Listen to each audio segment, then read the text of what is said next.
Hey guys, welcome back to another episode of the Dropping Down from the Rafters podcast here on Toned In Entertainment. Today, joining me on the channel, probably one of the heaviest hitters, one of the toughest ladies I've ever seen up close and personal in the squared circle, Hyena Hera. Hyena, welcome. Thank you, Tony. Appreciate that. Yeah, I feel like our interview is long overdue. I know when I first came to Georgia a year ago, we were supposed to do an interview, backstage before like the shows, and I ended up getting brought into ring announcing that night, and I couldn't do it that night because it got a little too crazy. Then all of a sudden, my job position switched, and here we are a year later, and we're making this happen. So thank you for coming and talking to me a year later from when we were supposed to do this. Good things come to those who wait, I guess. So thank you for having me. I appreciate it. We got here, right? We did. So being this is like your first official interview here on the channel, we'll take a little bit, back step as to like how we got here in 2026, and just kind of tell me a little bit about what made you even have that idea to train as a professional wrestler in the first place. I don't know. Maybe I'm just a little crazy. So I started some training a while ago, like when I was in school, and I really enjoyed it. And then I circumstances, life happens, stuff like that, and you kind of get away from things, and I did for a long time. And when I saw that the Nightmare Factory was opening up, I was like, why the hell not? I want to see if I can learn more, which was the whole goal, and get back in the ring again. I had the itch, and that's how it pretty much happened. I started, I stopped, and then I was like, you know what? I'm going to throw all my eggs in one basket and head to Georgia. And I've been here ever since. Okay, so essentially you've done, I guess, 2 schools of professional wrestling then. Mm-hmm. Yeah. Okay. Yeah, the other one I wasn't at very long. Like I said, life circumstances, I was living in one place and I had to move back home, and unfortunately, it just didn't work out. But your path always leads you to where you're supposed to be. And I felt like I was supposed to be there. So at the factory. So it worked out. I absolutely 100% believe in that we're put in the right places at the right time for where we're supposed to be. And, some people say, oh, I wish I would have done it sooner, but maybe you weren't meant to do what you were doing sooner. And your path was to go ahead and train at the Nightmare Factory. So obviously going into the Nightmare Factory, it's a big deal to train there. So tell me a little bit about maybe your first day stepping into the Nightmare Factory, taking a look around and thinking to yourself, oh, what did I get myself into? I still remember my first day. I was so nervous, and I was like, it's intimidating, and for me, it was just like, I'm moving all the way from Virginia. I'm from Virginia. So it was my first time in Georgia ever. Like I drove through it once when I was a kid, but it was my first time in a very new place. So I was out of my element. And of course there's the intimidation factor of getting into a curriculum like the factory provides. And I was excited, but I was scared shitless a little bit, so yeah, there were some nerves, I get to interview the students now that are graduating from the Nightmare Factory, which is really cool. Like essentially like when they're getting ready to have their very first official match, and like one of the questions I asked them is maybe what is the biggest lesson they learned about themselves during that 12 weeks of training at the Nightmare Factory? What was maybe the biggest thing you learned about yourself? Man, I would probably say, because that question, the answer to it kind of changes a lot, but I think trusting myself was probably the biggest lesson that I pulled from that experience, because I had a lot of people, family members, friends that were concerned. They were like, why would you do this? Like, what's wrong with you? You're fine here at home, you're comfortable, and you're doing a lot of things with work and getting different types of work experience. Why would you change what you have going for you? Like, they didn't understand. And that, I think too, aside from life circumstances, kind of prevented me from jumping back in the saddle sooner. I know that my friends and family, they love me, they care about me. So of course it's a natural thing if they don't understand it, or they like to, I don't like saying play it safe because there's nothing wrong with that, but for lack of better words, play it safe. I can definitely understand why that concern would be there and why they would, be like, hey, why don't you just pump the brakes and chill out and stay here? But ultimately, I don't want to miss out.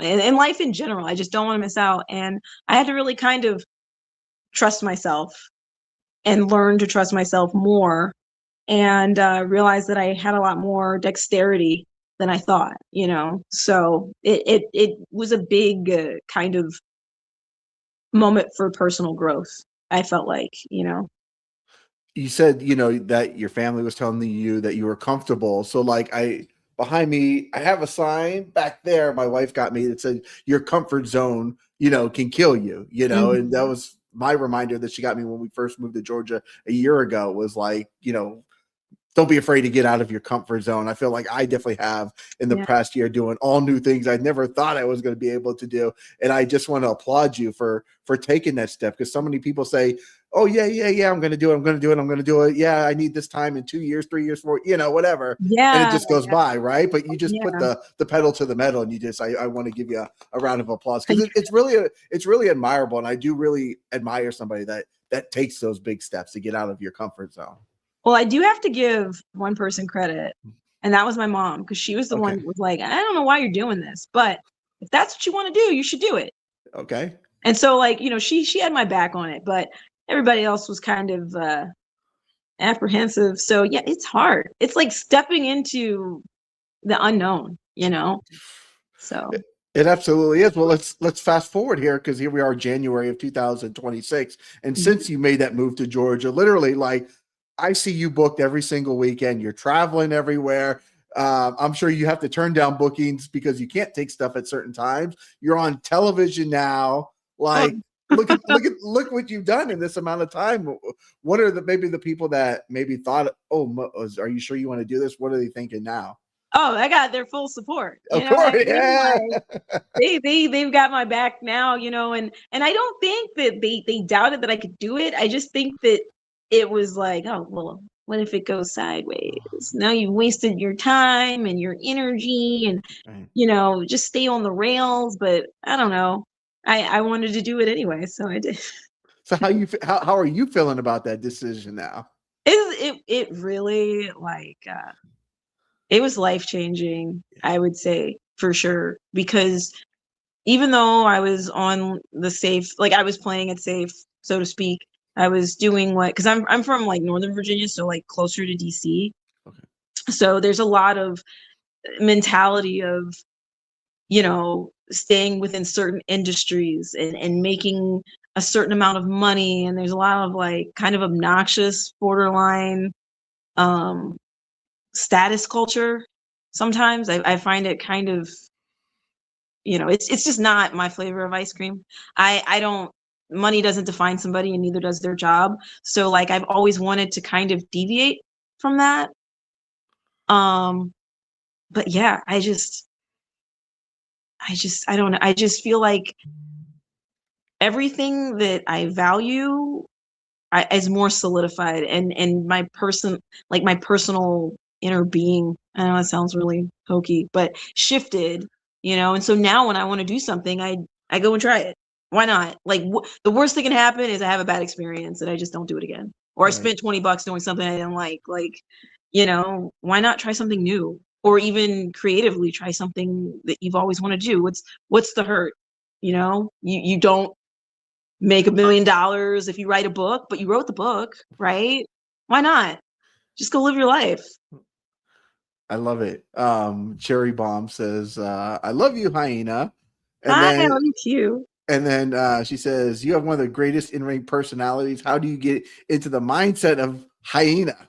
Oh wow, thanks. Firstly, so uh, I think the best way to describe it is, like I said, I've pretty much stayed to the game plan. Um, and sometimes when I'm out and about, I want to say something, or I have something that I really just, and I'm like, no, don't do it. Don't do it. You know what I mean? I check myself, and I think she's just all those little annoying things. When you go out like to the grocery store and someone's pushing their cart too close behind you, those little annoying life things that just you just want to turn around and just somebody, but you can't do that. So like I kind of let that out when I'm her. She can be bitchy and she can be disliked and she doesn't have to stay in the lines. And I appreciate that, because there are days and we all have them where we just want to let it go and tell somebody exactly what's on your mind. And you're like, that's not the right move. Maybe I shouldn't put that karma out there, It's like a little Limp Bizkit. I just want to justify ripping someone's Yes. head off, Yes. That's kind of like the attitude I see from Hyena Hera. A little that old school Fred Durst Limp Bizkit, It's like bottled up and you just like, Okay, well, well, how did the name Hyena come together in the first place? So, Bull Nakano, I always thought she was super cool. I liked her look and she was real mean looking, and I love the idea that she wasn't just like, a regular name, like just not like she had a really memorable name.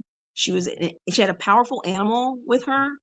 Like, I don't know, I feel like it speaks volumes when it's not like Gina Hall, right? That's just if there's anybody named Gina Hall out there, we sorry, it's just we something I feel like. apologize, Gina. They're like, okay, Gina Hall, but when you say Bull Nakano, like you remember that, and then you see her, and you're like, whoa, holy shit, like she is gonna mess somebody up. And I've always just enjoyed it, the whole package. I thought it was cool. Yeah, because one of the things that I've learned, this is like my 6th year of following and doing independent wrestling stuff. And you go to a bunch of shows and you try to remember everybody who's on the show, right? So it's Yeah. like I feel like immediately when you walk through the curtain, you hear the scream, even if they didn't catch your name, like the ring announcer didn't say it or something like that, they're gonna remember the girl that almost like blew their eardrums out when she walks through the curtain. Yeah. And it's funny because like if it's somewhere I haven't been before, I can see people like hop in their seats like from because I'm walking out and I can see like little heads like pop up and they scare the shit out of them. It's awesome. The attention grabber for sure. Yeah. Now, where I do see you, of course, wrestle most is, of course, One Fall Wrestling. It's where, we do all of our collaborations as of this recorder, as this podcast, I should say. And, obviously in the past 9 months, it's just been insane, like the whirlwind that, Yeah. One Fall has been on, including that. Let's talk about like center stage and that just being in that type of atmosphere. You obviously challenged to be the first ever 1FW women's champion that night, but just being in that crowd of 400 people sold out in such a iconic arena, tell me about just the experience going into that and like what all that meant to you. Oh man, I was so nervous. Like I was shitting bricks, I was like, oh, this is crazy. Like I haven't really experienced anything like that. And some of the people from my family was there, so that's cool. They don't get to see me wrestle often.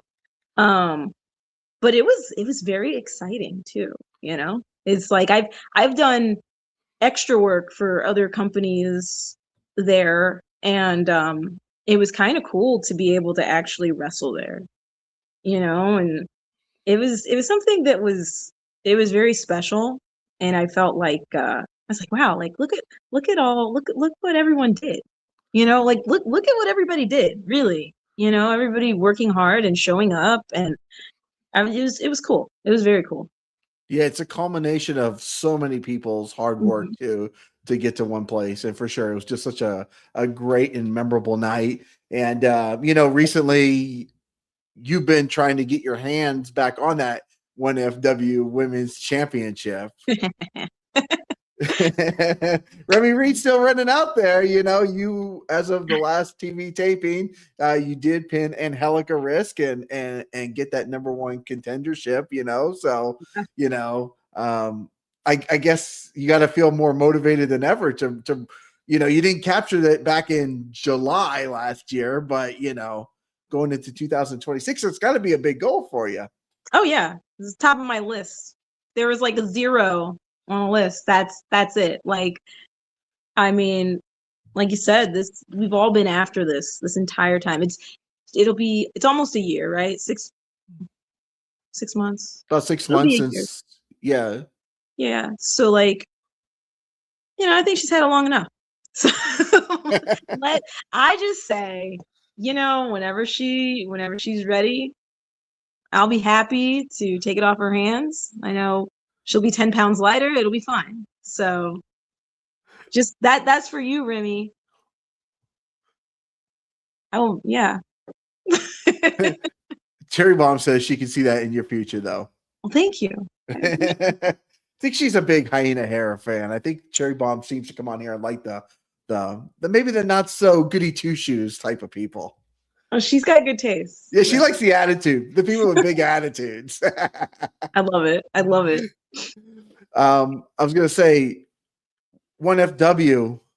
I mean, each and every week, like I see this women's division from how it started, with like 3 women essentially on a regular basis to like now there being like 2, 3 matches and just lots of people showing up just wanting to work on 1FW. And I feel like that's a real testament to my personal opinion, the groundwork that you and Helica and Remy have set the bar for this division, that it's not just going to be a women's match, but it's going to be, okay, the women are coming out to wrestle tonight. Yeah, it's kind of nuts, right? It's crazy. I get excited to hear that people are jazzed for the women's matches. That means a lot to me, and I know it means a lot to the other girls. And I think that it's a really cool thing that, like you said, we're not just one women's match usually. Usually, like you said, 2 or 3. And I like that we're not just growing, but like as a division, but we're growing as wrestlers every time. And people can watch that and they can see that and they can see our hard work. And when we do have other girls that come in, it's fun. It's a lot of fun to get to work with other people as well. And they come back and we're happy to have them back. And I think we're kind of supporting each other throughout this whole thing. It like I said, it's a very special thing. I know to all of us, but to have people give that kind of feedback, that's pretty awesome.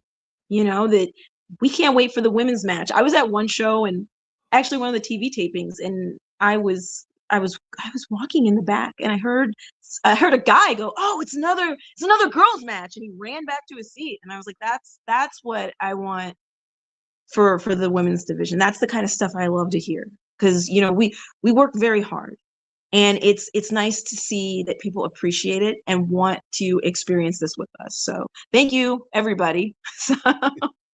Yeah, because like not only in addition to like, obviously the names that I've mentioned, but the other women that have come to be on TV, like Joya Blake, Corinne Joy, J Rod, like the ladies that are coming in to challenge and step up to, go after the 3, alpha women in 1FW. I mean, these ladies are all about bringing their A+ games whenever they show up as well too, which is just another testament. It's not just somebody coming in, you squash them and you go about your business. Like, you're going to get a huge quality match, like with just essentially even those 3 names that I just mentioned.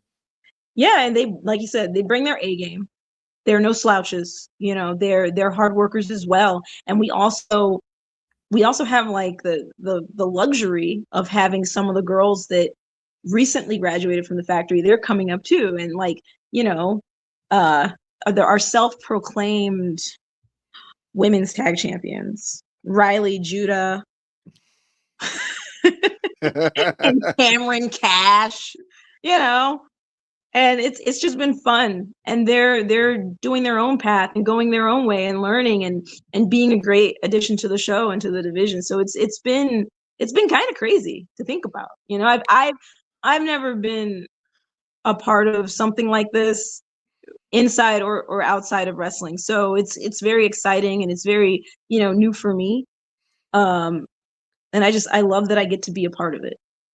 So Yeah, I mean, those are not sanctioned championships by 1FW Wrestling, just so everybody knows out there. But, the if pizza box champions of the world. if you put it out Yeah. there in the atmosphere and you really do believe in Hyena, I've spoken with them and they really do believe that they are the champions. So, I mean, There's too much pizza grease going to their brains.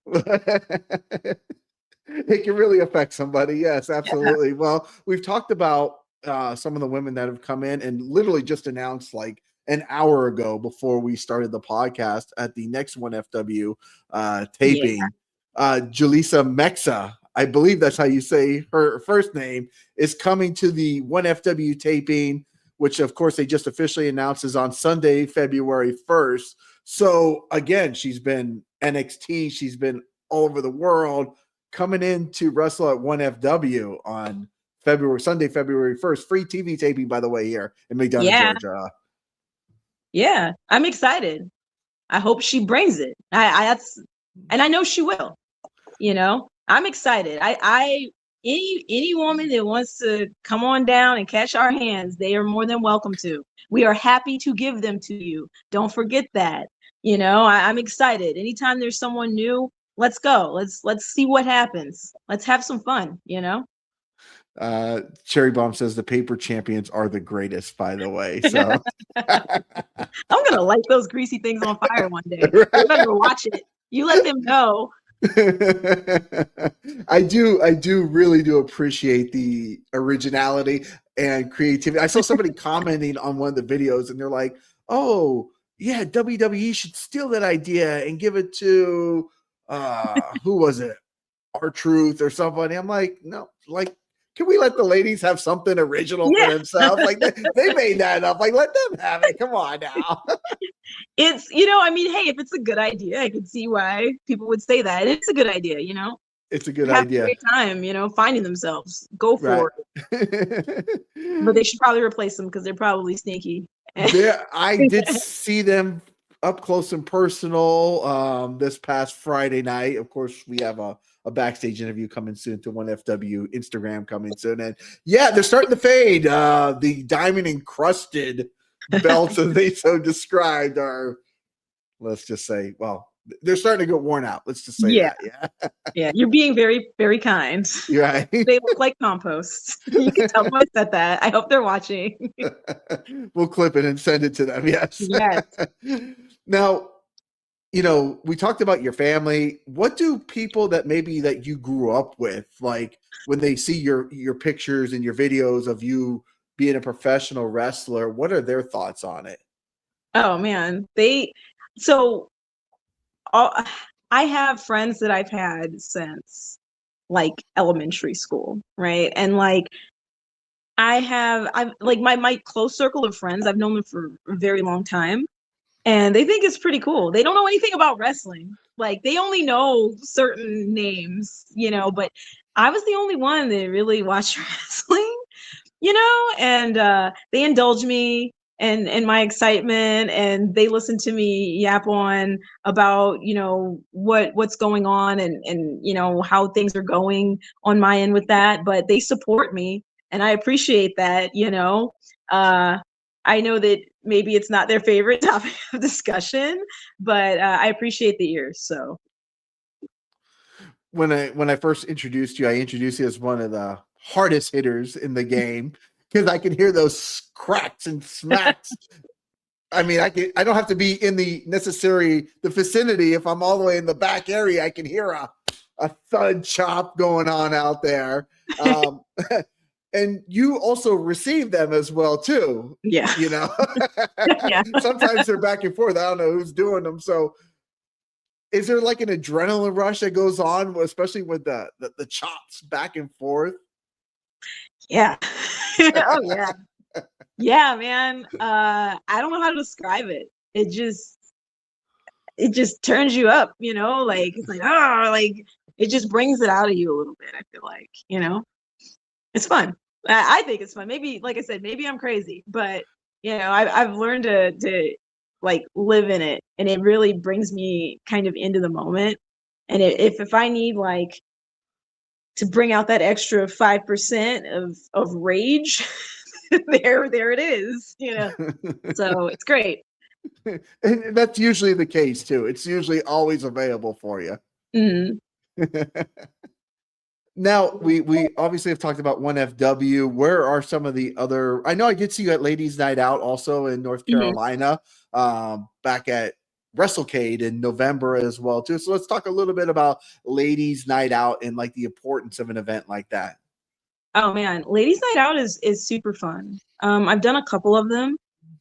It's really cool that you have a platform that runs an all women show, um, and really showcases everybody. People you maybe you've never heard their name before, people who people who maybe you see on TV, and you mix them all up like a Scrabble board, and you get these fun matches. I think that's a really unique concept. Um, I'm really open. I would like to find other all-female shows to do as well. I've seen a lot of them cropping up, um, especially lately, and I think that's also a really positive thing. And like I said, it's always a fun set of matches. The environment's always a lot of fun, and I think it's really important that like you said, at our shows, our one fall shows, you sometimes get 2 or 3 women's matches. At other shows, sometimes you don't get them at all. So to have an entire show where it's strictly women's wrestling, I think it bridges the gap in a way. Some people are surprised if they see me in the bathroom and I'm running around in my wrestling clothes. They're like, "What do you do?" And you tell them, you're like, I'm a wrestler. And they're like, "Girls do that?" Like some people don't even know. So it's good exposure, um, for women. I feel like that for those who maybe, because nowadays everything's on the internet, right? So for people who are like looking up um other wrestling, like male wrestlers and stuff like that, your algorithm might throw like an all women's show or a women's match in. And I think that the more presence, the better, because then it feeds into that algorithm and more people become aware. And I think that's really what we need, right? Like the exposure and the awareness. So it's good stuff. I was going to say it's a big testament to what they did because I was at that show and I not even like exaggerating. There had to be at least 30 women on the show. Yeah. I think because I mean there was like 6 ladies in the match here, and then 4 on 4, and then a tag team, and there were so many matches too. It was like a 3-hour show as well too. Hmm. And I'm like, and caliber, like Yeah. high caliber talent, on Yeah. that show. Like it wasn't, so much any like rookies. It was like all these women from all over America, Mhm. essentially, that you don't normally get to see maybe in your territory here in the Carolinas, Georgia, that were all on this show. So to me, it was just like a really cool event to be at. And like, oh, I see them on, like you said, on the internet, like through clips and stuff all the time, but I actually get to see person, X, Y, and Z now here in person. And I think it's definitely a must see show whenever they come to your area. Yeah. It's a great little mixing bowl of everybody from everywhere. I think it's cool, and like I said, sometimes you show up at a show like that, it's somebody that you've seen on TV, it's someone you might be familiar with, and then sometimes you're surprised at the people that you've never heard of before. You're like, oh, and then you get to learn more about them and maybe go and support their shows if they're in town. I think that's good. It's like a nice little, I guess, in a way, it's a nice little way to network, new talent and, get people on board. I think it's cool. Let me ask you a question. How is it still possible that here in 2026 that there could be a wrestling show without a women's match on it? You know, sometimes I think it's just that we're not there's not as many of us as there are guys, Mhm. and I think because of that too, I think sometimes the female talent gets stretched really thin, and you've got people that are booked for months ahead of time, um, and maybe they just can't find the talent. I think sometimes that happens. I think location has a lot to do with it. Yeah, I think there's a lot of factors, you know, Okay. and sometimes maybe they only have a certain amount of time, and maybe they're just trying to stick to people that everybody knows. You know, it could be a lot of different factors, but I would say the big one is that there isn't a lot of us. So Okay. yeah. It feels like there's an explosion of women's wrestling in the past 3 years. That's why, Yeah. to me, as somebody who goes and watches, like, and is involved, I'm like, well, how is there not like one? Just a singles match, even. Like that kind of always perplexes me just a little bit that there wasn't at least well, and I know there could be circumstances, so, maybe there was one and the person couldn't make it or travel or whatever. The airlines are crazy nowadays and it can get, Yes. Oh my right? gosh. That I flew in this morning from being at home, um doing like work stuff, but like the airport is the worst place on planet Earth. Especially if you've been to the Atlanta airport, it's the worst. it's But it's anyway. yeah, it was I flew out of there like 2 months ago and it was just like I looked at and the guy's like, oh, do you want to get that what is it, the ID that like lets you go fast or whatever? I'm like, Yeah. you know what? I think it's time to get one. So I do have Hey, that now because they're like, oh, it's a 2.5 hour wait if you're not like without the TSA pre-check or whatever it is. And I was just like, oh, he's like, with that, it's like only an hour. I'm like, okay. okay, what a value. What Thanks. about you? Right? Awesome. It's what it should Like, be, right? yeah, and I tell people when my family came down here, I was like, listen, you're gonna want to get to the airport early. And they're like, it can't be that bad. It can't be that bad. I was like, no, it's that bad. Yeah. Get to the airport early. And so yeah, just But get like there. you said, it's not just Atlanta because I see Orlando and Miami. The Uber drivers are dropping people off on the side of the street, and people are like walking up the expressway ramps in order. The whole thing is just a mess right now everywhere. It's like it used to be like you could do an hour and a half. Now it's like you don't even have to take your shoes off, and it's gotten longer now. Like what the heck's going on Right. Yeah. They're like, oh, leave them on. I'm like, okay, are you now? sure? Right? I'm like, okay, it's not helping, but sure. Okay. Whatever you say. I don't work here. Whatever, Right, dude. whatever. Our Yeah. advice: Get me get to out of the here. airport plenty of time for Oh sure. my gosh. Right. Well, in addition to One Fall and Ladies Night Out, what are some of the other promotions that you have coming up soon that people can check you out at? So, VCW is a promotion that I work at quite frequently. APW, which is in Georgia. Um, but right now I'm really focused on One Fall. So most of the shows you're going to see me at, they're going to be there. Um, but who knows? I have a couple surprises up my sleeve, and hopefully, if all goes well, you'll be hearing about those too. So, Awesome. Well, I'm always looking forward to see you at more One Fall shows. I think the promos that I've got to do with you are just always some of the most fun, and you bring out that anger sometimes with me because I always seem to catch you after a loss. I'm so sorry about that.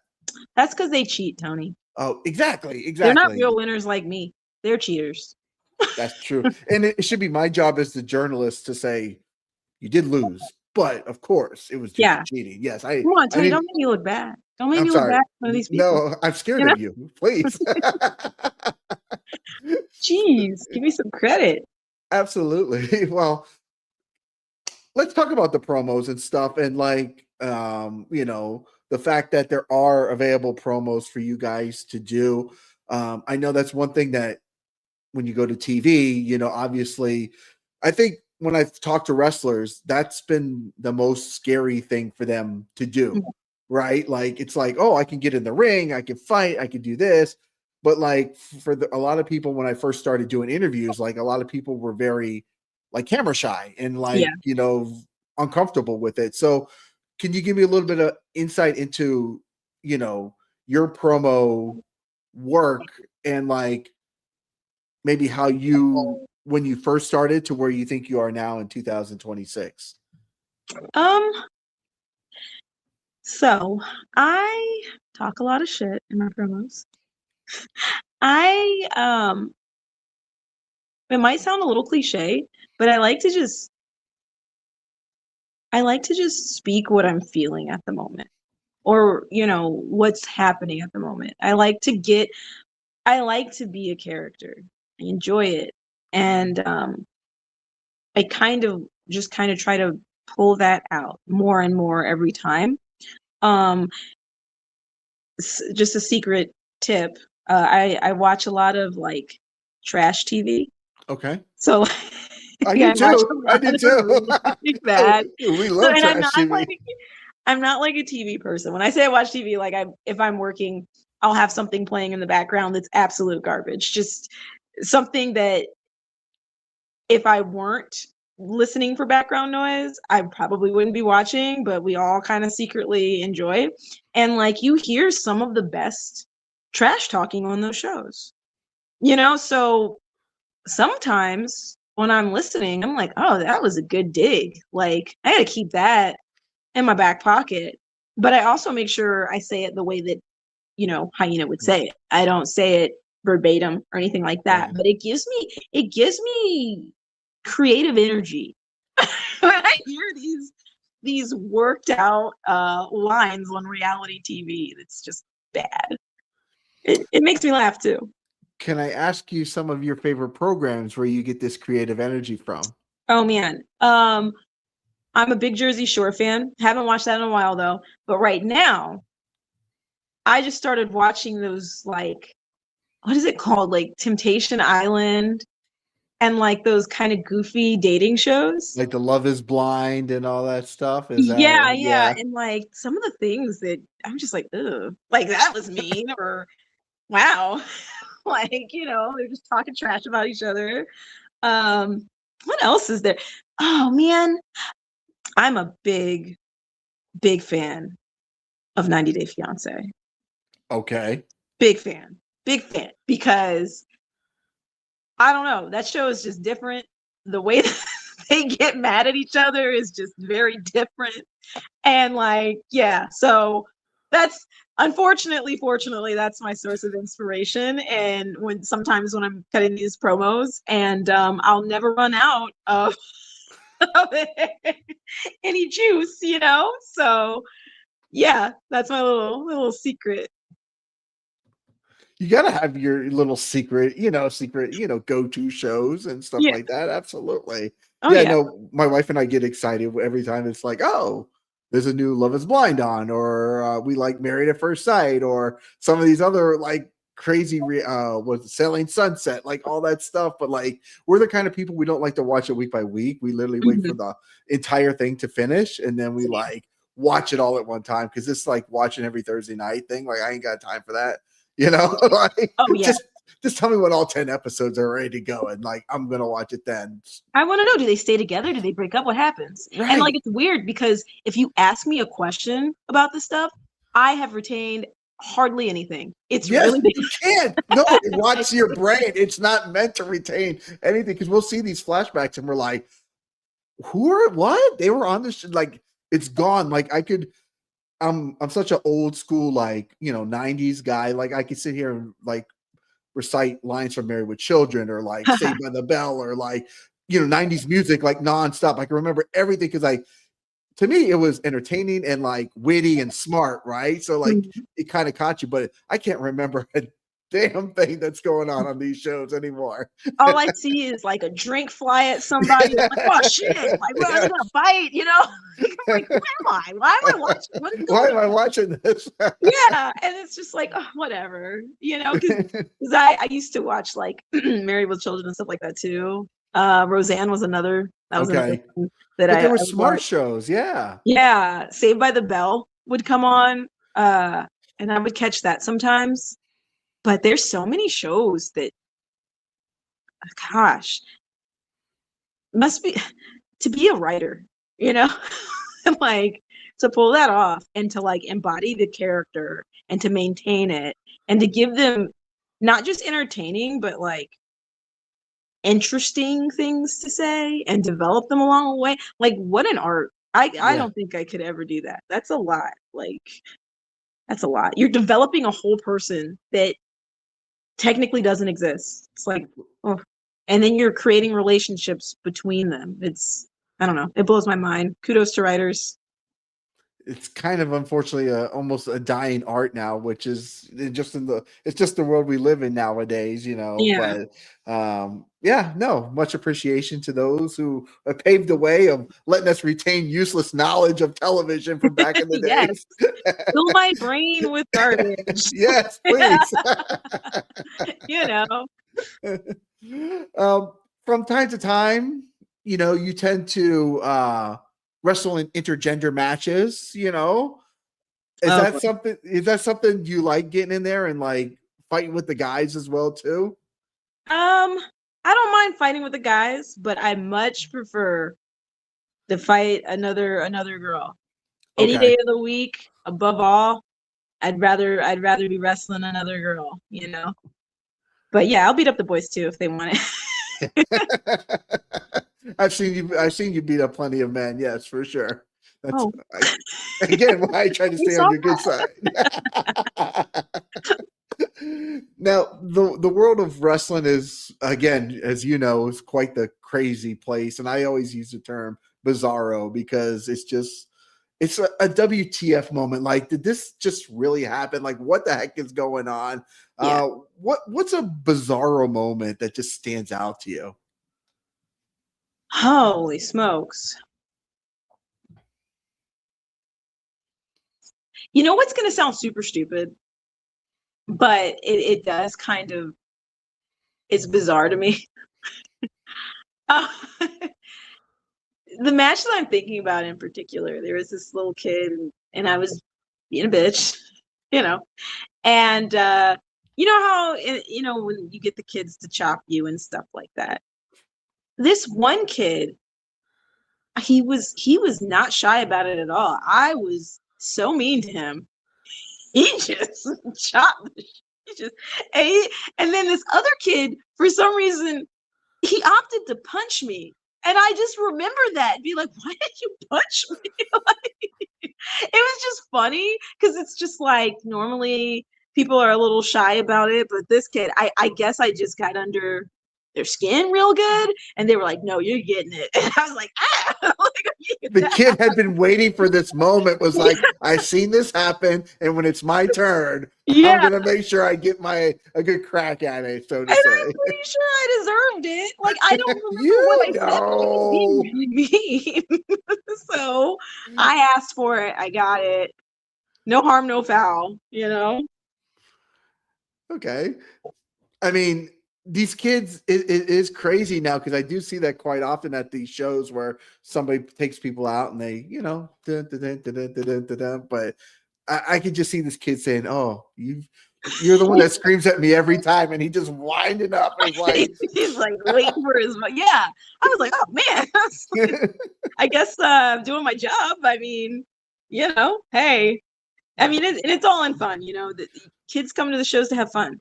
We're having right. fun. We're having a good time. And, you know, like I said, I deserved it. I'm sure I probably deserved worse.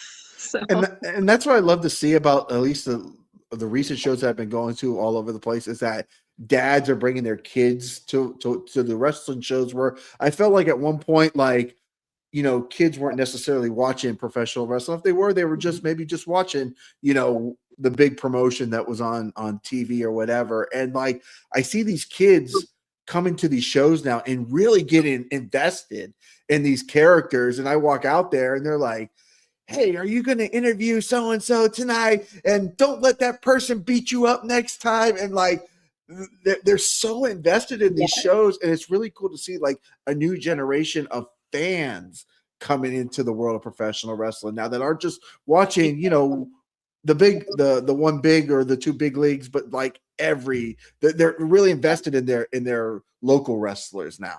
yeah. That's another cool thing about One Fall, especially because we're all around Georgia. Some of the families, they come to, if not all, most of our shows.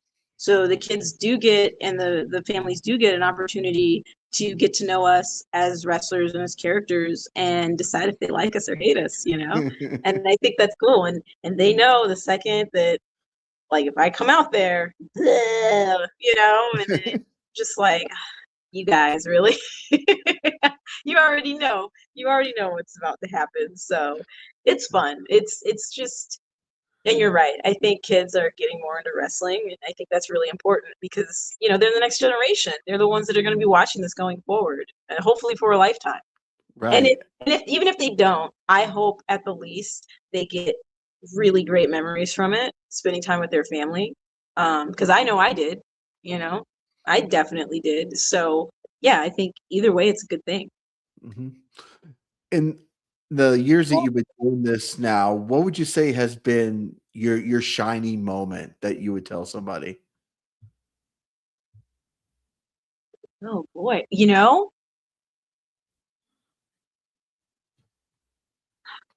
I would probably have to say the Nightmare Factory showcase after camp was probably my shining moment.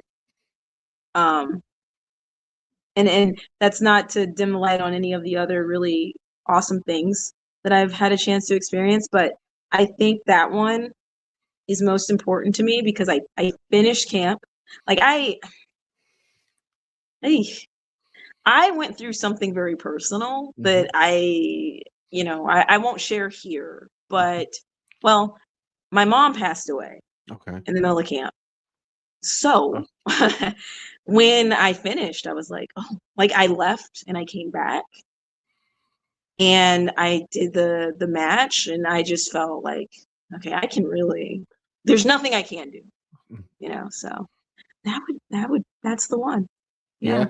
yeah. It's kind of crazy. So I talked to Jason Esquire last week, and Hmm. I shared my story with him as well too, and I'll share my story with you too because it's kind of like my dad passed away in December of 2018. And my first interview I ever did with a wrestler was in May of 2019. And my dad was the one that he never stopped watching, to the day he Nice. passed away. Like, even when I stopped for like, 5 or 6 years when it wasn't for me anymore, he still watched. He still wanted me to get into it. And it was like, doing my first interview, like it was with somebody that coached you. Glacier was actually my very first interview that I Really? did at a convention. Yeah, I saw him and I WCW fanboyed out, and I knew the booth guy that he was with, and I just kind of asked him, "Hey, can I do an interview?" And he was super cool about it. We did just an interview, and I remember texting a couple. I'll tell you the people who I text, afterwards that are in the wrestling biz. I'm like, I just interviewed Glacier. Like, and like, I remember like she was my fiance at the time, but I was just like, I had a tear in my eye because I was like, if my dad could see this, you know what I'm saying? Like, Yeah. and then like interviewing Jake the Snake and Gangrel and some of these people from our past, like, I felt like I'm kind of like carrying on his like little legacy now, like Yeah. doing this, but like at the same time doing my own thing too. So it's kind of like I feel like a lot of these moments again bring us, not that we were hoping for these type of things, but they've kind of made us to the people who we are today. Absolutely. I think it kind of, I don't want to say, okay, I will say I think it really reshaped my thinking and my attitude toward things, because it's unexpected. Yeah. And it was really out of left field. So I'm having the best time like ever. I'm at the factory, I'm training again, I'm really excited. And then, the polar opposite. And that pull, it's like, okay, like it feels very surreal. And it's I think it kind of, something like that kind of tells you who you are, Yeah. I think. And yeah, we don't want it to happen, but when it does, it's a very defining moment, I feel like. And I'm glad I didn't quit. Yeah. I'm glad I still showed up. So yeah, that would be the one for sure. Yeah. Yeah. Now you've had many, many tough opponents and memorable matches already in your career. Is there somebody that's still out there on your bucket list? Well, Let's put it out there in the universe. out there in the universe. So I would love to wrestle like Bull Nakano. I'm pretty sure she retired, but Bull Nakano, I think everyone on my list, I don't think they wrestle anymore. Uh-oh. Uh, so okay, I'll keep it. I'll keep it to. Let's see. Let me think for a second. You got me. You got me pinned down here. But definitely Bull Nakano. That's fair. That I would mean, be that's fair. cool. Yeah. Yeah, that's like full circle moment. Um, that'd be super cool. There's a lot of people that I've wrestled that I definitely want to wrestle again. Um, geez, you know who? So you know who I really like to wrestle, and I know she's doing her final year, but ODB would be fun. Okay. Um, I'm trying to think. Can it be anybody? Of Just course it can. Yes, it's your list. Again, Hyena, I'm never going to tell you what to do. Thank you. You're smart. Oh man. Ah, gosh. Let me see here. If you want, I, we can come back to that. well, I would really like to wrestle Rhea Ripley. I think Okay. she's awesome. Um, She's such a badass, though. yeah, She yeah. is. She's just like that legitimate badass. Like, nobody's messing with that girl at a bar, like whatsoever. No, She's gonna turn around, like, no, sorry. I Like, that would be cool, man. You know, just heavy hitting, yeah. fun stuff. Yeah, let's come back to that because Okay. I'm pretty sure as we're talking, I'm gonna be like, oh, and this one, and this one, and this one. Yeah. Well, let's talk. The one thing I want to talk about, and we should give some love to like the gear makers out there because Mhm. your gear's fire, right? Thanks. You have great gear, and like I see everybody is now coming in with like professional gear now. Again, it was something that 5 years ago, definitely not 10 years ago, like people wrestled in, just gym equipment or whatever they had. But Yeah. like everybody, let's talk about the importance of not only having great gear, but also for those times when you're TV ready as well, too, not only in skill and why it's important to have that gear for when you get those opportunities. Yeah. Gear is I feel like gear is really important because it also tells people when they first see you. It's like your first impression. Like when you go into a job interview, right? And you're really put together. When people see that, that's a reflection of your professionalism, I feel like. So having professional grade gear is super important. And I also think that it tells you, well, people from the outside looking in, it tells them a lot about your personality. And if you're a specific type of character, it might even like literally show that to people. Um, and also like gear is fun and you can make it eye-catching and flashy and you can get really creative. You know, you can do all kinds of neat things. And people now they draw inspiration from their favorite singers, from their favorite like cartoons, favorite anime characters, all kinds of stuff because now I feel like you're right. They can make almost anything. Almost anything and they can make it tailored to you and what you need and what you want in almost any style. It's crazy. It's insane. And I get most of my gear from La Bruja, Danny Gosha. And I also recently got a set from La Lucha Lady. Mhm. So, you know, they're both really, really awesome and their stuff is really, really good. Um, and they're really easy to work with, you know. Which is So important. yeah, yeah. You know, especially when I have some harebrained idea that I haven't fully fleshed out yet. I reach out to Danny Gosha and I'm like, hey, can you help me with this? And she's always on the money, so really appreciate that. But yeah, I feel like it can tell your whole story sometimes, Mhm. you know? How like if you're a face or if you're a heel or if you're like a cowboy or you're an Right. astronaut, it's almost I might get in trouble for saying this, but it's almost like Halloween, when you're like, this is who I am and Yeah. this is what I'm gonna be. And then it's like a physical representation of that. I think it's cool.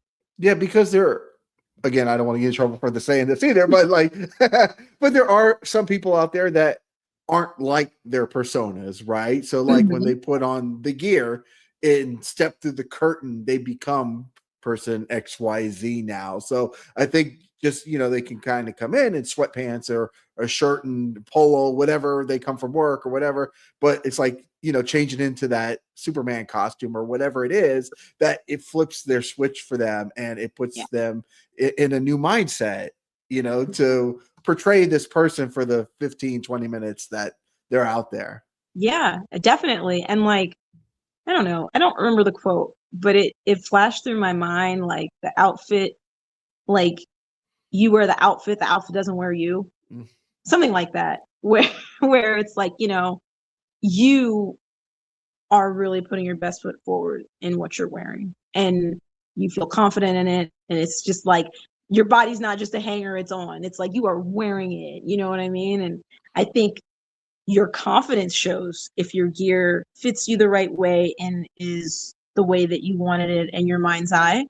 And I think that can definitely be, put out to the world. If you're uncomfortable, people can see it, or it's not what you wanted, you're disappointed, like, but if it's on the money, it's exactly what you wanted, you feel like a totally different person. Trust me. I got some gear once. It was one of my very, very first ones, and it just did not, it was just not it. I didn't, I wore it a couple times, and then I had to have it reworked because it just wasn't giving me the confidence that I needed.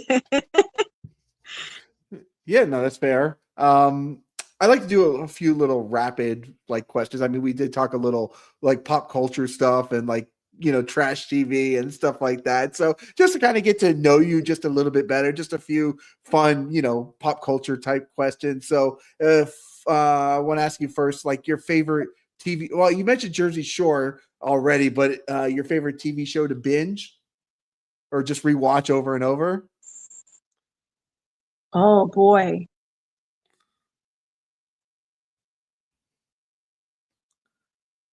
You know what? I have a movie that I watch over and over. Okay, let's go. Okay.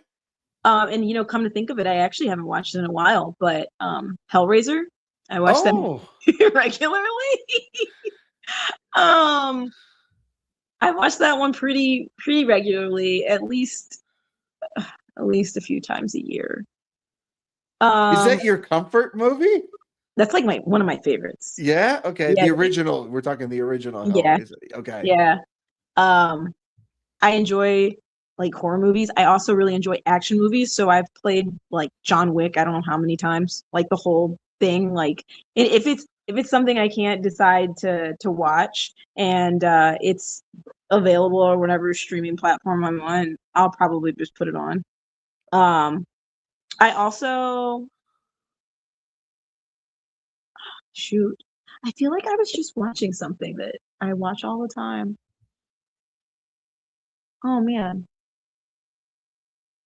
You, Oh, you you got got me stuck on this one. no, it's okay, but you got to have those like comforts, those like go-to ones, like in Yeah. our household, it's like disaster movies, like Twister and Armageddon and like 2012. It's just like, well, look how messed up the world is out there. Like it's not that bad here right now, It brings a little That's bit of fair. little joy because it's shit could be worse out there.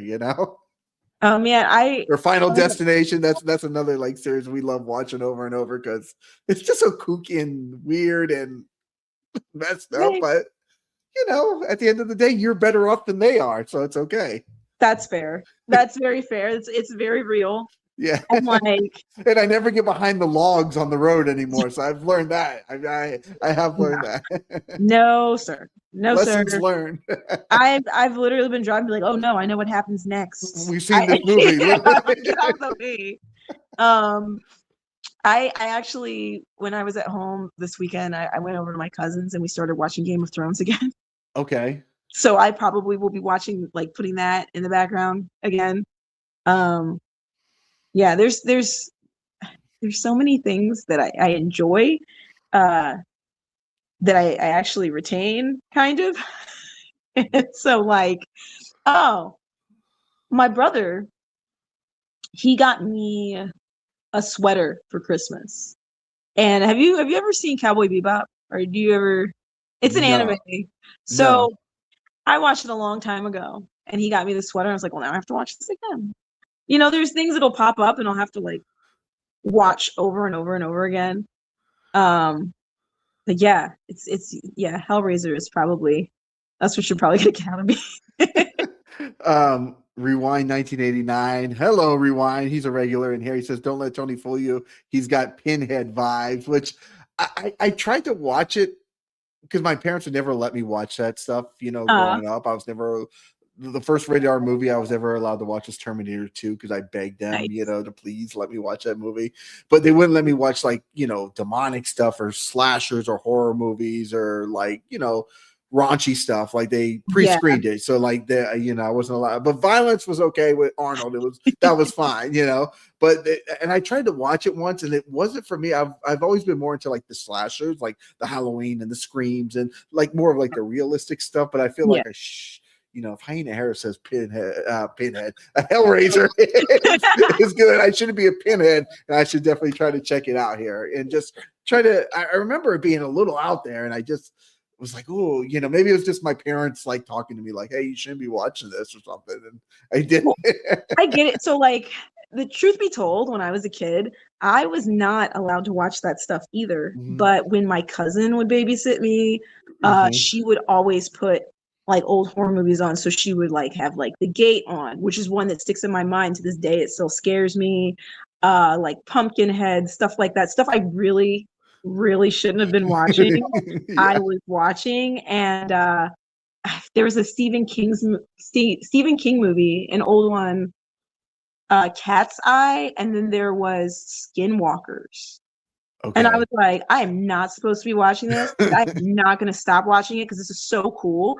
And like my other aunt, she was always playing like Godzilla or something like that. Like, so I like monsters. Or have you ever seen, it is the title is escaping my mind, but like Clash of the Titans, Okay. stuff Yes. like Yeah. that. Like my other Okay. aunt was into stuff like that. So anything with like monsters in it, I'm probably gonna watch it, Mm-hmm. and I'm probably gonna be a jerk and hypercritical about if I like it. I'm like, oh, this is terrible. I would not. This is terrible. Um, the Alien movies, the Oh, Predator movies, that kind of stuff. Um, yeah, I really shouldn't have been watching that stuff, but hey, right. what are you gonna do? So, Right. It was like I had that one friend that was like allowed to like watch. Their mom didn't care like what they watched. It was like at oh man, 7 they were probably watching Freddy Krueger and whatever what else. And she's like, when you go over there, you're not allowed. You're only allowed to play Super Nintendo, and that's it. Like, I yes. was watching. I was some of that stuff like what is it, Child's Play. Oh I yeah. used to have like a Cabbage Patch Kid, and that night that I saw it, I did not want her anywhere near me. I was scared of dolls. Like it worked. It was effective. Those Mm. movies scared the shit out of me as a kid. Like I would want the light on and like see now you've got me on the crazy train. I Yes. Let's get you on the crazy train. Let's go. so I really, really, really love like aliens. Okay. Okay. We're gonna get weird here. So like when I Are was you a kid, talking like alien, or like Sigourney Weaver aliens? like I love them all. Okay. I Okay. I I love so when I was a kid, again, one of the movies that I shouldn't have been watching was like Fire in the Sky. Mm-hmm. And there's this whole scene where he gets abducted, and that left a like lifelong impression on me. Like I get I get freaked. I know it's not I'm watching a movie, but I like being scared like that. So anytime some ridiculous alien movie comes out, I want to go see it. I like Parker gets sick of it, okay? Like he's like, God, another freaking alien movie. Like Oh, Parker, you just stay home. and I'm just like, yeah, let's watch it. I can't wait to watch it. And it has to be like, you can't bug me while I'm watching it. And Mhm. I'm like, oh, that was cool. That was a great idea. And like, I don't know. That's like, I guess that now that's out in the world. Everyone knows that's my Yeah, jam. but we're huge alien. There's a Steven Spielberg one coming out in like June, I think Yeah. this year. Yes. Okay. So like we already have like kind of like we're set on that, but we've gone to like Roswell. We did they the year that we went for the UFO festival out there, Get and out of here. I swear to you, they literally had the only tour ever that one year where the person had permission to take you to the grounds where the UFO crashed. But we were taken out there in like school buses. It was like 45 minutes from the main Roswell area, and they said that there were like FBI agents or with us, so we were not allowed to like pick up rocks or take anything from the What? area or anything like that. So yeah, so like we're just we love. So if y'all want to come with us to the aliens, if Parker is too scared of the aliens, you always have friends to go to the aliens movies. I have like, I'm pretty sure his alien threshold, like, I'm pretty sure he's like, God, if I even hear the word alien again, Here you like, go.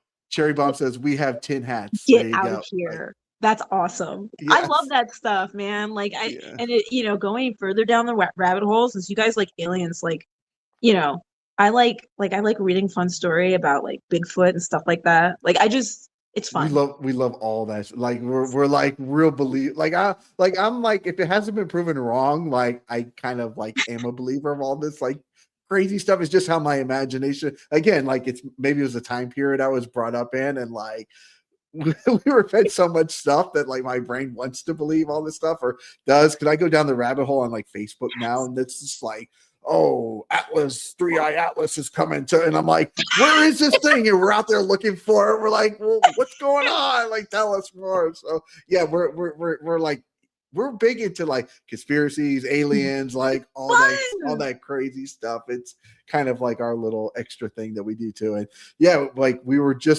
only together for like a year, and I was like, oh, there's just like, you like aliens, and there's this UFO festival, and we went to it, and we were dressed, we had costumes, and like, Oh yeah, my God. yeah, and they had the tour, and we paid for it. We went and did the tour, and it was just, some people were there, and they're like, I can feel the energy, and I'm like, that's cool. I wish I was having what you were having right now, because I personally Right. wasn't feeling the energy, but they were like, I can feel the aurora in the air, and I'm like, ooh, what did you have for lunch? Because I wish I had the No, seriously. same And you thing. think to yourself, like, should I even be here? Like, do I have to leave? Yeah, I'm like, Having a moment? and it was so far out in the, like, literally school buses. It was like 45 minutes or an hour, and I'm like, we're out there. I'm like, we have no way to get back. Like, you can't call an Uber. You can't do anything. Like, if you're like You gotta call stuck out, right? Like, you're just stuck out there. That is so cool. Like, I recently found out that there was like a Mothman festival. Okay. They're my comfort food. They are. Rewind says aliens and monsters are my comfort food. That's funny. Yeah, I mean, it's just fun. Like, so what did he say? Bob He says Lazar? Bob Lazar was right then. Maybe he was. We'll Has he never been know. disproven? Yeah, we don't know. Right? We don't know. I mean, I just like having fun and Yeah. reading about everyone's, especially back in the day when they didn't have cameras and the internet, and you get these like detailed eyewitness accounts of things. It's like, oh, that's Right. cool. They're like, oh, the men in black came and visited me because I saw a UFO. And it's like, okay. And you just read the whole story. I don't know. I'm not like a big like book reader, but whenever I can read stuff like that, I'm like, oh, this is fun. Like, I like to read that kind of stuff. Yeah, absolutely. It's just, why not? The world is so crazy and Yeah. full of just crazy stuff. Like, maybe we're just waiting for somebody to come and, hey, this is what else is out there. I'm telling you, the day that happens. So my uncle makes this joke that, have you ever seen Independence Day? That's one of the movies that's on the rewatch list. Yes. Yeah. So when they see the aliens and they're on the building and they're jumping and they're like, yeah. oh, take me, and they just blast them. Yeah. I was like, that's gonna be you one day. That's gonna be you. Actually took a picture. I was out there for work in LA last year in like March or April, and I took a picture and I said to my wife, I'm like, oh, this is the Capitol Records building that they blew up in Independence Day. Like, this is the one right here. Like, that's yeah, so cool. I saw it. I'm like, that's the building they blow up in Independence Day. That is so cool. I just think that stuff is so interesting, and like, I don't know, it gets your imagination going. You're yeah. like, like you said, the real world's tough enough. Sometimes it's nice to just, no pun intended, space out, right? Yes, 100%. It is. It's great. So I enjoy it. If you ever want to talk about, if you ever want to do an episode where you talk about aliens and conspiracy theories and Bigfoot and cryptozoology, I'm your person for that because I am totally down. Ghosts, the whole thing. I love it. I think it's so much fun. I think we have to. I think we have to like do a ghost tour or go do something or something fun, but not the one in. Oh wow, not the one in Atlanta. Let's just say that. Oh, really? It's bad. Yeah. Oh, Yeah, no. it wasn't good. But I like the other ones. We go to ghost tours like Gatlinburg, Savannah. When we went to Mania up in Philadelphia, we stopped one night and did a ghost tour up in Philadelphia. Like, we tried to do like it's a cool way to see the city and Yeah. get stories, and it is what it is, But like, I don't know, it's just something fun. Wow. So I've never done a ghost tour. We have to go. We should go and we should report back to everyone and let them know what we found. And if Yes. we're being haunted. Yes. Yeah, the one in Gatlinburg, they actually like gave you these like little PKE meter things and stuff like that. And it was like, oh, here. And sometimes it would like light up a little bit or something like that. I don't know. Is it just frequencies or whatever? I don't know. But like it just to me, it's just fun. It's I don't know. It's just a fun thing to do. It is fun. Yeah. And I think you've given me a new hobby. I might just start ghost hunting next, Yes. Let's go. Like, why not? Just don't tell fake stories like, a particular one that we went on, but it's okay. We'll talk about that later. Okay. Jeez. It's like, if you have knowledge about something, like, don't bullshit me either. You know what I'm saying? Because I'm like, I know that wasn't true. That did no. Yeah, I'll tell you about that up there. I'm not gonna put them on blast. Yeah. I love when like they do the live like readings and someone's like, that's not at all what happened. And right. Yeah. Oh no. Yeah, the one I was actually we were watching, and I did an episode with a co-host of mine, Tyler, at the time, and we were watching the WWE one where they were going to like the haunted. It was with Scarlett Bordeaux and Shotzi, and they were going to like all the ghost hunting. I don't know if you saw that one. It was like 2 years ago. Yeah, they did like 10 episodes or something, and they were like in New Orleans, and they would go to all these like really haunted places, and it was on YouTube too. So it's like just on WWE's YouTube. Yeah. I'll have to check that out for sure. Yeah. That's definitely up my alley. Like, yeah. I love that. I fucking love it. Like, I'm telling you, Parker is just like, oh my God. Like, if we have the time off and I'm like, let's watch a movie, and it's something he's like, this is the third horror movie today. Like, can we do something else? Like, or it's a documentary and it's like, and I saw Bigfoot right over there, about 3 feet away from me. He was right there. And like Parker's just like, oh my God, like, can we watch anything else? No, I want to know what he saw. Yeah, I'm like, no, this is a documentary. This is real life shit. Okay. Yes, 100%. Oh, don't be a wet blanket there, Parker. Come on. I will say, like, if it were up to me, it's the only thing I would, and I had the capacity to pay attention. That's the only kind of stuff I would watch. That and like action movies. Love action movies, but yeah. Well, now that we've come to this, have you figured out, besides Rhea Ripley, the one person that you would like to beat up in the future?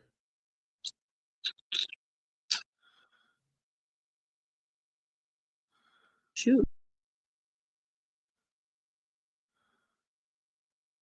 You know who I would really like to get in the ring with again?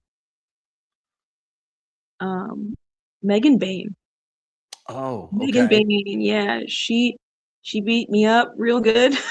But I would tough girl. Oh yeah. I think she's great. Like, I think she's really awesome. I would love to wrestle her. I think, she's strong. She doesn't play, you know what I mean? And I'm just like, yeah, that would be a fun match. That would be a good one. She's definitely on my list. And again, I keep going back to folks that I believe are retired, but Manami Toyota also on my list for sure. Yeah, I just at the end of the day, I think I just want to Kelsey Reagan.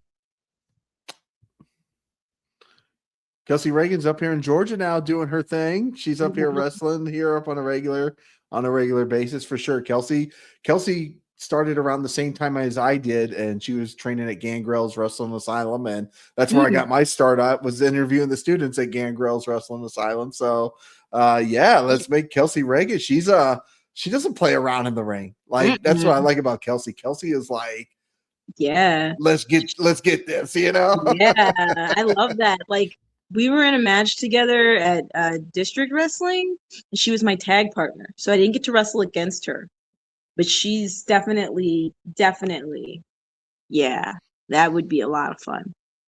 But I really, at this point, I think I'm really anybody that wants to have fun and have a physical match, like a nice physical match. That's really what I'm looking for. Anybody, I just really,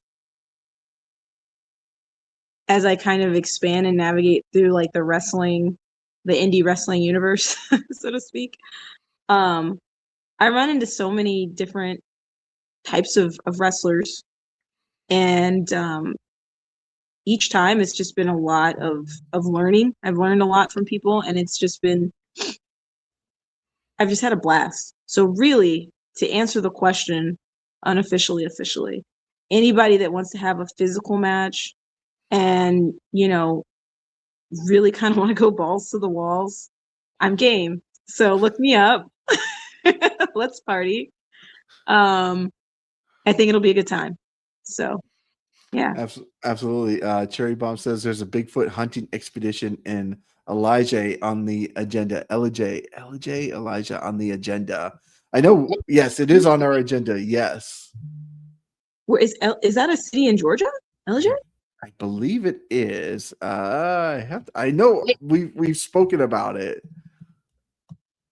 Huh. Yes, it is in Georgia. Yes. Okay. We have so many things on our agenda. Sometimes I can't always remember where they are, but I know we have these things to do. Oh my gosh. I'm glad you said something. Now I'm gonna look that up, because why not? I'll take some pictures. Maybe I'll see Bigfoot. Maybe he'll be my new manager. I don't know. Let's go. Let's make it happen. Now, in addition to the one fall shows, you said that's pretty much that you have coming up now. Is that correct? Yes. I'm trying to stay as central to Georgia as possible. It's a lot of traveling to do. Yeah, it is. And like I said, real life, it takes its toll, and there are things that, like I have a little dog, and he's like a senior dog. He's sleeping right now, of course. But he has been kind of sickly lately, and I don't want to stray too far from him for one. Like I've had him forever. He's almost 11, and I feel guilty every time I leave. So that's like a big factor for me. And some people might think that that's crazy, but it's true. He's my ride or die. I want to be there for him to the very last day. So, that's a big factor for me. But I also, like I said, I got some aces up my sleeve. And I'm just hoping, fingers crossed, that they work out. So when I cross the bridge, you'll be one of the first to know. Yeah, I was gonna say there's no short of opportunities there, that's for sure. So where can people follow you at, Hyena? So I'm on Instagram, and I'm on Twitter, X, whatever you call it, and it's just at Hyena Hera. I do not have Facebook for wrestling, so if anyone's saying that they're me, that it's probably not me. With few exceptions, because I know some people only operate through Facebook. If I reach out to you, that is me, but it's not Hyena. So just so you know, I know it's confusing, but I don't have a Facebook page. Let me just do it that way. There you go. So follow Hyena on Instagram. Definitely come out to the One Fall shows if you can't check them out, or catch them on Triller TV every Wednesday night. As for us here on Tone and Entertainment, I will be back this Wednesday night with another podcast. Corinne Joy will be joining me here on the podcast on Wednesday. This Saturday, I will be in Nashville for CCW. Parker's on that show in a hardcore match. Gangrel, J-Rod, Tyler Shoop. It's going to be a great show out there. And then January 23rd, I will be at Action Wrestling. And then another podcast scheduled for February. Milo, who is known to come into the ring with a giant pogo stick, will be here on the show. Yes, and Julie Color will be on the show joining me to co-host for that one. And then, of course, February 28th, Clash at the Station. Jeff Jarrett, Harley Cameron, QT Marshall, Jay Lethal already announced for the show. And then another big show, March 21st, Rumble in Rome with Arn Anderson on the cover. I can't wait for that one. And, of course, we already talked about coming up here on February 1st is the next One Fall TV taping. Yes. The show is free here in McDonough, Georgia, but you do have to go and get your tickets because there's only so many available spots and the seats do get filled up. So definitely grab your tickets to get those reserved seats in advance. So Hyena, thank you so much for your time. It was a pleasure speaking with you this evening. Thank you so much for having me. We'll do it again, and it'll be nothing but aliens and Bigfoot. Sorry, everybody. Really fun stuff. Yes, we got the wrestling stuff out of the way. Now it's time for conspiracies, aliens, Bigfoot, supernatural. Let's go. Let's make it happen. Yes. How many dimensions are there? What's happening? I don't know. Wu-Tang taught me there were 36 chambers, so that's all. That's right. Anyways, we better not start because we could go down a 6-hour rabbit hole from here. So we'll just end it on that. So thank you that everybody watches. Everybody that watches this later on YouTube. Hyena, again, looking forward to watching you. And I will try to be more polite and more professional in our interviews and make sure I watch all the footage before I ask you about any. Mm-hmm. And also you have to watch Hellraiser. That's your homework. Yes, that's the homework. Boom, agenda. All right, guys. If you like interviews like this, also make sure you're following Hyena Hera, please. She's doing amazing stuff as well. And if you haven't already, guys, make sure you hit that right. Hold on, we got Morris Gregory in here. Says awesome interview by both parties. Thank you, Morris Gregory. Sorry, Morris Gregory. We do appreciate it. So for anybody that hasn't, make sure you hit that red subscribe button so you can stay tuned in here to Toned In Entertainment for future videos. Subscribe to the channel. Do it. Go now. Do it now.